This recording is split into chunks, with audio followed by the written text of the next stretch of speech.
Bashkuara të Amerikës.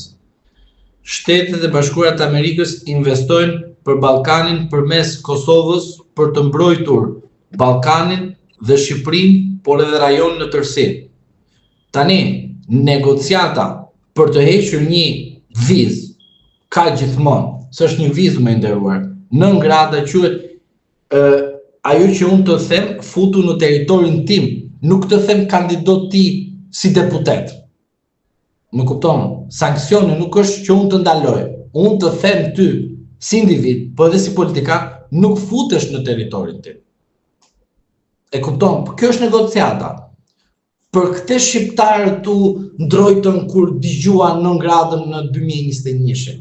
Po tani mund shkoj vetëm Berisha, mund shkoj për qef, për hallë, për probleme, për fushat, për takime, familja. Se ti, një sekond, tani mos bëjmë tani edhe sikur nuk e dim tani, sikur nuk kemi ndodhur në botë. Pse? Po to që ty 9 gradë, për shembull, atë ai çfarë është ekspulsi? 9 gradë çfarë është? Ekspulsi o vlla. Të pengoj hyrjen. Ekspuls quhet. Çfarë është 9 grada? Çfarë diferencë ka 9 grada? Ekspuls o vlla. Kalon ti doganën, thot polici i huaj. Një shtet, thot, nuk futesh se përpres vitet i pa dëshiruar. Si nuk kuptohet? Pse je politikanta quhen 9 grada? Po ekspuls quhet. Si i thonë në greqisht avokat, se e kam dëgjuar shpesh, po s'po më vjen. Ekspuls më quhet si greqisht. Okej, nga shqiptarët që janë atje që i pa dëshiruar, ekspuls, kështu e quhen, i pa dëshiruar, kështu quhet 9 grada, po nuk është politikan. Ti nuk mund të thuash më shpalli për shembull kufi 9 grada, po ti si je politikan, dhe se do shpall 9 grada. Prandaj quhet në diplomaci, pra terminologjia 9 grada përdoret në aspektin diplomatik. Pra, kur dikush i thot një diplomati që ti e shpall 9 grada nga shteti im dhe ik tani nga përfaqësia jote diplomatike, shkon në shtëpinë tënde. Sepse nuk mund të qëndrosh në zyrën e selis që ke në vendin ku ti pritesh. Nuk je më i mik pritur. Avokat. Po, këtu. Thjesht mos të bëjmë, pra mos të flasim edhe mos të bëjmë se tani shiko vëmendje do thot këtu. Do shkoj për një vizitë zyrtare, do shkoj një vizitë zyrtare, do shkoj më. Do shkoj për arsye shëndetësore, do shkoj për arsye arsimore. Po mirë, për një pyetje unë ty tani se duhet të shumë naiv. Po mirë, edhe sikur të shkoj për arsye shëndetësore, çfarë shërbimi do ta marri sapo të futet në Shtetet e Bashkuara të Amerikës dhe pastaj do kthehet mbrapsht? Tani, o jemi o mirë o nuk e jemi. Këtë do ta kenë në konsum tani komunista! O komunista! Që gëzohen nga mjesi deri në darkë. Berisha të paktën unë do shkuar në 2013, ndërsa ju e keni bërë grup parlamentar burgje të Shqipërisë që i fusni vet, i kalbni vet në burg dhe fund fare që thoni fajin e kanë të tjerë sepse keni vjedhur dhe vazhdoni të vjedhni në vazhdimsinë e justifikimit sipas ligjit.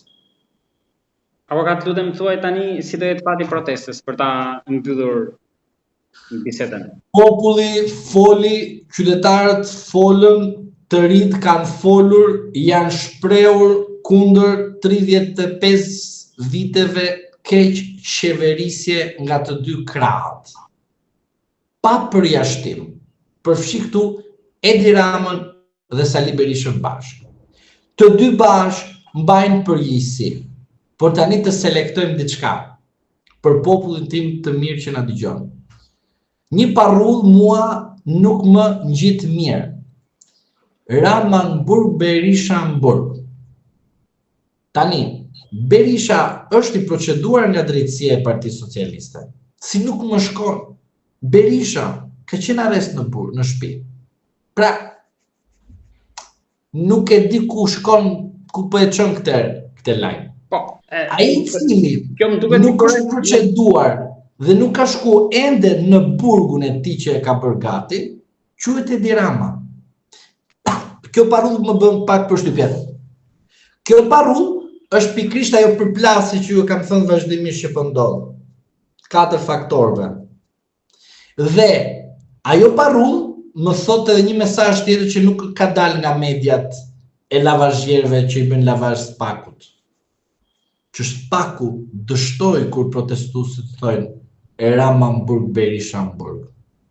Kjo ka pak e nëjsi edhe ndaj drejtësisë. Pse? Është Amerikanëve, Europianëve, është kinezëve, Afrikanëve dhe i ngeci Afrikani. Dumani i privilegjuar nga Blinkeni. Namen. Prandaj, që të jemi realist, protesta është protest mesazhi ndaj atyre që kanë abuzuar me ligjin, si zoti Dumani, që u bë zgjatimi i Asamblesë së Partisë Socialiste dhe Grupit Parlamentar Socialist dhe Konferencës së Edi Ramës. Shkriu asetet e investitorit të Edi Ramës. Po, ata u ngrinë dhe u shkrinë për brenda dëmëtorëve. Kush e bëri këtë? Gatishmëria për partim. Të ty e kam thënë që Dumani do përfundoj deputeti PS-s o antar gjykatës kushtetuese, po me votat e PS-s. Se i mjafti ka bërë shërbim. Pra, Dumani mos ju duket ju investitor amerikan. Se kjo është ajo që e themi ka të figurën e njeriu të pastër, të ndershëm, të njëri mirë. Po, dëgjoj. Sheh ai çai tha. Populli ka dalë në rrugë, i tha Tauran Ballës. I tha, do të marrni zvarr, kujdes koshat e plerave. Shiko, kjo protest me këtë paru që thash, Ramanburg-Berisha-Burg, po merre edhe po i çon në koshin e plerave në aspektin teorik këta politikanë. Po kujdes, populli nuk ka folur qartasi për drejtësinë e re. Po nuk është momenti. Fakti që thot Ramanburg-Berisha-Burg do të thotë që ka pak kënaqësi ndaj sistemit të drejtësisë. Po prit. Populli nuk të shpreh tani kundër Spakut në këtë formë. Pritet reagimi. Do sekretin që Spaku të shpëtoj, që është agenda e Edi Ramës, që të shpëtoj njëre mirë, duke justifikuar që nuk e ka në kontroll Spakun. Ta them bombën apo ta lej. Lajmi i fundit. Brau përdoret nga Rama për të zhdukur Belindën nga rrethi i PS-s. Aty do shikojmë ne, a në të vërtet Brau do të jetë i mirëprituri i popullit që do të guxojë të marrë në mes të vapës, në temperatura të larta Belindën. Në kërkesë të dytë sepse Rama bërë një gabim në konferencën e dhënë për refuzimin e autorizimit të zonjës Balluku. Tha, merret për tendera, po jo për korrupsion dhe pastrim parash, ndërsa Brau në këtë moment vendos stilolapsin tek letra dhe shënon veprën penale 260 edhe të korrupsionit. Dhe niset letra për në kuvent. Populli është jashtë. Populli pret. Ky është shansi i vetëm që ka Brau për të treguar që unë nuk jam Duman dhe intriga në rast se ndodh kjo, sapo filloi te Spaku dhe kemi kujdes.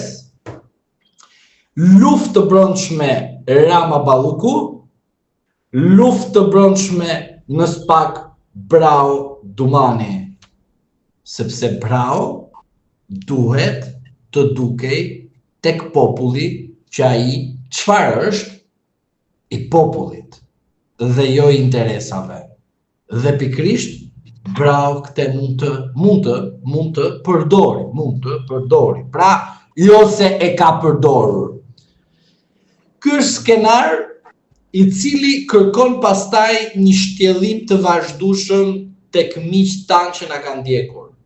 Uroj që kjo protestë të vazhdojë dhe të vazhdojë ditë për ditë dhe të shtrëngohen rripat tek Berisha dhe Rama, por edhe tek gjyqësori i posaçëm dhe i zakonshëm, edhe të prokuroria e zakonshme dhe e posaçme që punon për kushtetutën e Partisë Socialiste. Avokatë, më falenderoj shumë, tani ne duket se jemi në një moment një trekënd është zhvillimeve në pritet e asaj që do ndodh në shesh, në pritet e reagimeve si dhe qeveria, por tani edhe me zhvillimet nga Partia Demokratike dhe Shtetet e Bashkuara të Amerikës, që nëse konfirmohet zyrtarisht nga institucionet për te oqeanit për heqjen e nëngratës, duket se tani do të filloj edhe problemi real në Partinë Demokratike dhe më i madhi. Do të them lajmin e fundit. Të prodhoj një shumë morale në shoqëri. Po. Do të them lajmin e fundit. Do të them unë nga cili akt shkresor bazohem që është hequr apo jo nëngratën e Sali Berishës? Po.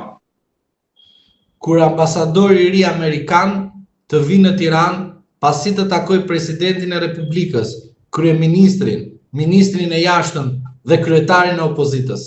Atere është hequr nëngrata zyrtare. Deri atëherë, unë avokat, falenderoj shumë. Faleminderit.